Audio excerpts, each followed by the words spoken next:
দর্শক আসসালামু আলাইকুম। আজকে 14 এপ্রিল পহেলা বৈশাখ। আপনাদেরকে সকলকে নববর্ষের শুভেচ্ছা জানিয়ে আমি আজকের এই ভিডিও শুরু করছি। যে বিষয় নিয়ে আমি আজকে এই ভিডিও করছি সেটা হলো নববর্ষকে কেন্দ্র করেই গত কালকে চট্টগ্রামের ডিসি হিলে একদল যুবক মিছিল করে এসে ডিসি হিলের মঞ্চ ভাঙচুর করেছে। চেয়ার টেবিল ভেঙেছে, ব্যানার ভেঙেছে। তার মানে তারা নববর্ষ অনুষ্ঠানটি করতে দেবে না।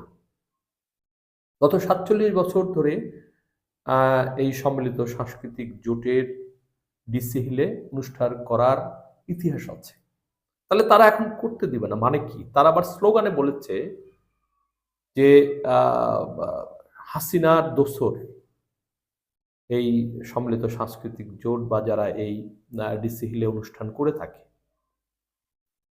সম্মিলিত সাংস্কৃতিক উদযাপন পরিষদ সম্ভবত সেটার নাম দিয়ে দীর্ঘদিন ধরে তারা সেটা করে থাকে। আমি যেটা বলতে চাই সেটা হলো যে এই নববর্ষ এটা কি আওয়ামী লীগের?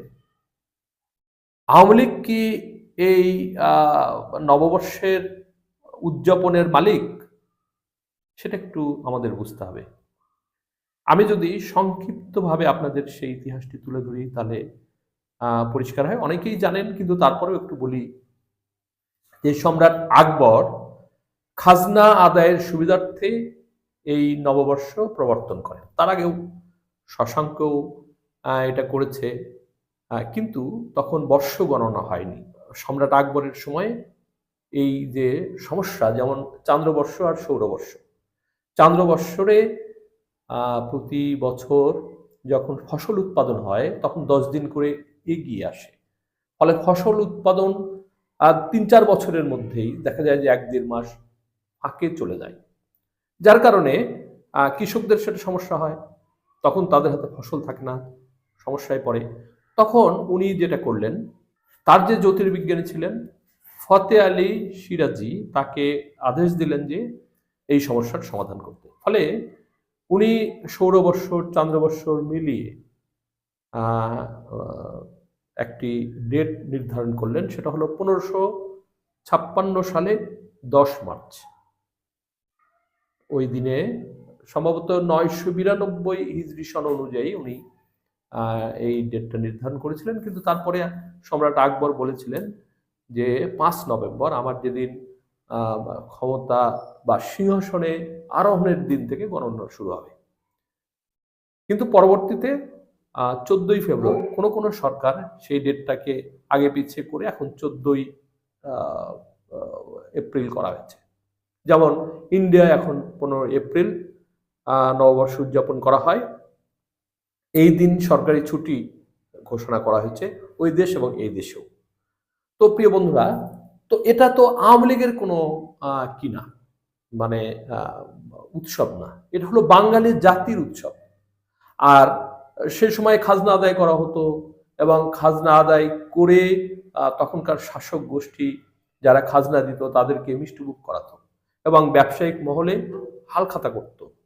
সারা বছরের যে সমস্ত বাকি বকেয়া থাকতো তারা ফসল উঠলে তাদের হাতে টাকা পয়সা আসলে বা ফসল দিয়ে তারা সেই হালখাতায় কি করতো, অ্যাটেন্ড করতো এবং হালখাতা যারা করতো তারা মিষ্টি খাওয়াতো।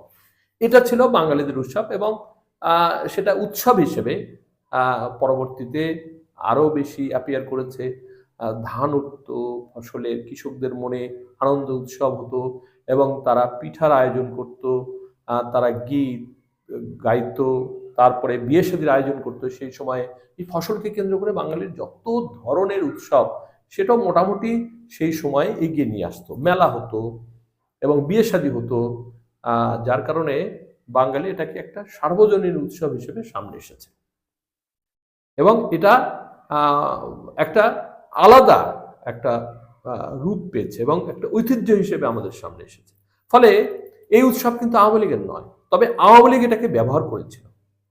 তারা এটাকে ওন করেছে এবং সেটাকে কেন্দ্র করে তাদের যে বিভিন্ন ধরনের মোটিভ সেটা সামনে এনে তারা বাঙালি জাতির উপর সেটা বিভিন্ন সময় তারা চাপিয়ে দিয়েছে।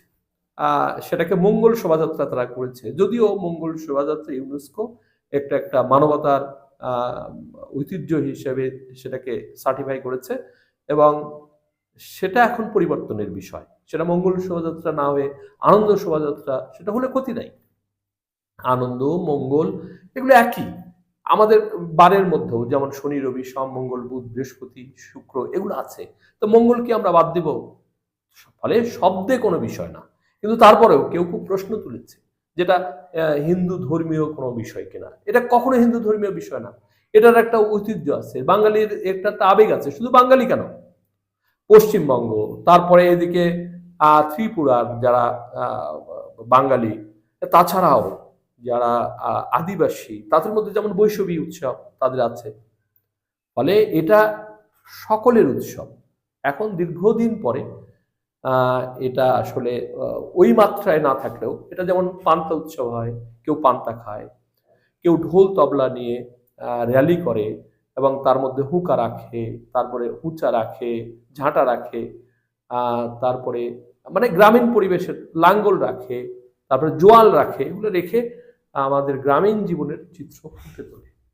এটা ব্যাপার। তো ফলে এটা আমাদের, এটা কিন্তু আওয়ামী লীগের কোনো ব্যাপার না। এখন এখন এই বৈষম্য বিরোধী ছাত্র আন্দোলন কি করার পরে শেখ হাসিনা পালিয়েছে। তো এই সংস্কৃতি শেখ হাসিনার নয়, এটা বাঙালির ঐতিহ্য। ফলে এটাকে এখন কি করে আমরা পালন করব সেটাই প্রশ্ন।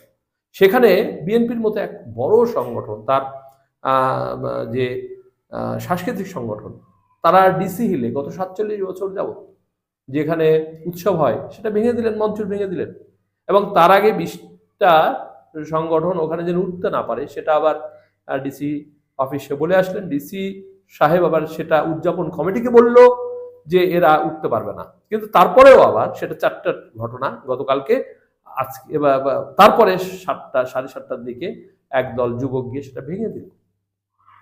তাহলে এটা কি পরিস্থিতি হইল? পরিস্থিতি হলো যে আমরা বা এখন যারা ক্ষমতায় আছে তারা এটা কেমন করে না, কারণ সেটা ঠেকাতে পারতো।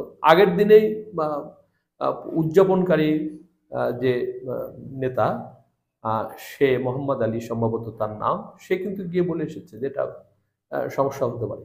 আবার ডিসি অফিস থেকেও বলা হয়েছে কয়েকটা সংগঠনকে সেখানে না তুলতে, মঞ্চে না উঠাতে। তো এরকম একটা পাল্টাপাল্টি কি ছিল, এবং আজ ভাঙার পরে তারা আবার বলেছে যারা সেটা কি করেছে, যারা মানববন্ধন করেছে বা যাদের ওখানে উঠে উৎসবে যোগদান করতে পারবে না, সেই নাম যারা দিয়েছে তারা এটা ভেঙেছে।